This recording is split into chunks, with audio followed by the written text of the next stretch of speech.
no es el mejor momento de privatizar, más allá de que ya existe una ley, ¿no? Y estamos conectados con el ingeniero César Gutiérrez, expresidente de Petroperú. César, buenos días.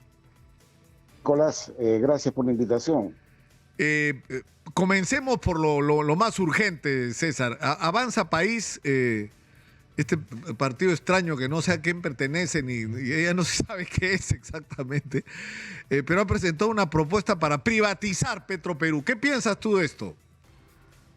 Mira, primero no se necesita ninguna propuesta porque desde diciembre de 2013 existe una ley que permite vender hasta el 49% de las acciones de Petroperú. Eso se promulgó y se discutió en el Congreso a iniciativa del Ejecutivo justamente a raíz de que se iba a cerrar el contrato de nueva refinería Talara, o el proyecto de modernización de Talara, como se llamaba en ese tiempo.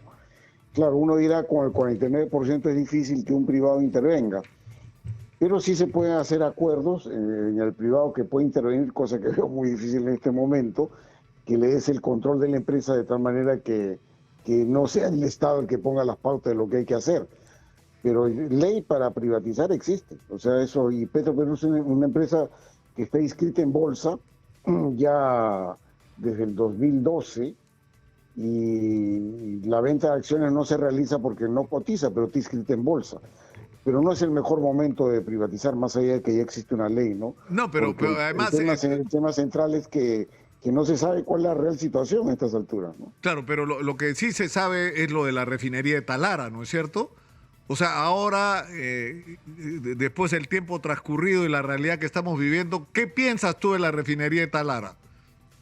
Primero, bueno, ¿sabes tú cuánto nos está costando o todavía no se sabe? Mira, a ver, oficialmente en el portal de Petroperú hay una parte en avances presupuestales que dice los montos de desembolso que se han hecho para la refinería de Talara.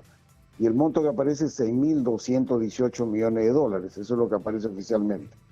En el mismo portal, a diciembre del año pasado, se ponía que estaba en búsqueda de 500 millones de dólares para el cierre financiero. En junio de este año, cuando se reportaba un hecho de importancia a la Bolsa de Valores por parte de Petroperú, decían que no estaba culminado el cierre financiero. Quiero entender que de los 6.218 millones de desembolsados, faltaban 500 más. Eso no ha sido precisado. Se maneja con mucho oscurantismo, pero lo mínimo que podríamos hablar a declaración de parte, que serían 6.218 ya desembolsados, más 500 que faltarían, serían 6.718. Pero eso le corresponde a la empresa precisar. Lamentablemente la empresa ha manejado esto con mucho oscurantismo, que considere los intereses y no los considere. Se ha buscado 50.000 piruetas propias casi de la tarumba, ¿no? Un malabarismo de la tarumba para manejar las cifras. Y yo lo que he venido exigiendo hace tiempo y lo vengo escribiendo es, digan ustedes de una vez de qué estamos hablando, cuánto más de dinero necesitan y veamos cómo se hace. Pero bueno, ha sido sorpresivo que se filtró un acta de directorio hace un par de semanas donde lo que estaban pidiendo era capitalización de una deuda que tenían con el MES para no pagarlo, que pedían 1.500 millones de dólares más.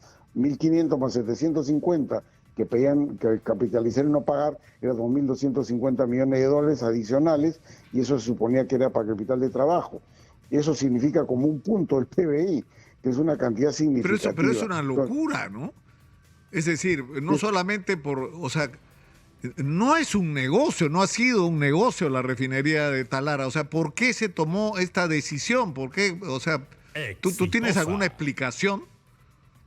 La decisión fue política, Nicolás. Mira, cuando yo he estado en el inicio del proceso de Talara, y es más, he dejado las bases del concurso prácticamente realizadas en el 2008, que salgo de Petroperú, y se licita en el 2010 bajo los mismos conceptos, ¿ya? Y justamente lo que se hablaba en ese momento, que en el extremo, ya que no había ingeniería sino solo conceptual, el monto base que se había puesto era 1.300, pero podía llegar a 2.600. En el año 2014, cuando se toma la decisión de firmar, ya se habían gastado 1.300 y la firma de la ingeniería, de la construcción, era 2.700. En ese momento ya hablábamos de 4.000 millones de dólares. Eso ya era un despropósito porque era muy difícil de volver. Se hicieron 50.000 ensayos de flujo de caja futuro que puedo recuperar, y ha sido escalando. Hasta llega el 2017 y el gobierno de lujo de PPK ya les da un aumento de capital de 325 millones de dólares y en marzo del 2017 autoriza vía Junta General de Accionistas a un endeudamiento de 3.000 millones de dólares. De ahí para adelante, del 2014 a la fecha, que ya iban 4.000, a la fecha ya tenemos los 6.218, más los 500. Más los 500, o sea, llevamos camino a los 7.000. O sea, un proyecto que originalmente se planeó para 1.300 millones de dólares te termina costando 5 veces más.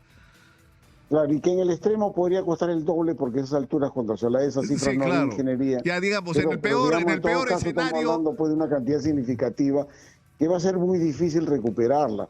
Yo escuchaba al presidente Petroperú la semana pasada, el viernes pasado, decía, pero el margen de refinación, es decir, lo que vendo por los combustibles menos lo que cuesta el crudo, me va a dejar $20 por barril. Eso no es verdad, pues, o sea, sí ha habido, a raíz del tema de Ucrania con Rusia, márgenes de refinación bastante elevados, han llegado hasta 50 en el mundo. Pero la tendencia a largo plazo es $10-12. Y con $10-12 por barril, trabajando la refinería a plena capacidad, ya difícilmente podrán pagar los 369 millones de dólares anuales que tienen que pagar hasta el 2032. Y en el 2032, aparte de los 369, tienen que pagar 1.000 millones de dólares de bonos. Y en el 2047, 2.000 millones de dólares adicionales de bonos. Eso va a ser muy difícil de cumplir. Y probablemente se necesita más apoyo del fisco, pero lamentablemente no se sinceran. Cuando el año pasado les prestaron 750, yo fui insistente en decir eso es todo, y me dijeron sí. Y en octubre vimos que fue un aumento de capital de 1.000 millones de dólares más 500 millones de dólares de línea de crédito. Pero y ahora han salido con pero es que esto estamos hablando de números, ¿no? de números que son una locura. Es decir, porque tú no solamente tienes acá, porque yo he seguido tu blog, las cosas que tú escribes, César, tú tienes dos críticas, ¿no es cierto? Una tiene que ver con el producto en sí mismo, ¿no es cierto? A qué es lo que prioriza. Porque tú tienes, por ejemplo, el gas natural, ¿no es cierto? Y las posibilidades de aprovechamiento del gas natural. Lo que podrías haber hecho con esa plata, ¿no es cierto? Por supuesto, por supuesto. O sea, yo creo, mira, había una exigencia que se hereda en el año 2006, que era una exigencia de tipo medioambiental. Retírale la cantidad de azufre que tiene el diésel, que en ese momento tenía entre 3.000 y 5.000 partes por millón, que era un escándalo. Y se normó vía ley en el gobierno de Toledo que de 5.000 nos pasamos a 50 partes por millón de azufre. Eso estaba bien, eso se hereda. Entonces lo que correspondía, y que fue lo que hizo al final Repsol, es que cuando se tuviera la ingeniería en los montos, lo que se tuviera que decidir es, dado que un monto sería muy oneroso hacer azufre, quitar azufre y modernizar, hagamos solo azufre. Y eso hubiera podido costar 700, 800 millones de dólares. Pero eso fue por lo más difícil, pues. Haga azufre, más modernice. Y eso es lo que hemos llegado hoy día. Si se hubiera tomado la decisión del azufre, que era un costo casi hundido, no hubiera sido tan oneroso como tenemos ahora. Y la decisión fuera puramente política, ¿no? Claro. O sea, y hubiéramos podido tener que disponible casi 5.000 millones de dólares para invertirlos en otras cosas, ¿no? En la petroquímica, en la extensión del gas natural para consumo por todos lados, ¿no? Claro. Entonces, el tema es que se tomó la opción más difícil y en ese momento siempre el discurso, hasta el 2017 era, pero no le pedimos nada al Estado. Y lo que hay que decir es que Petroperú, con todos sus problemas que había tenido, toda su historia de 1969 hasta diciembre del 2016, nunca le pidió nada al fisco. Nunca.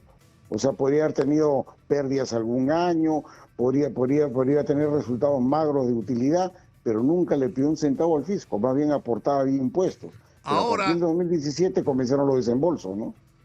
Ahora, si no fuera por el fisco, en términos contables puros y duros, estaría cerrado, ¿no? Estaría quebrado. Tendría que declarar la quiebra o no.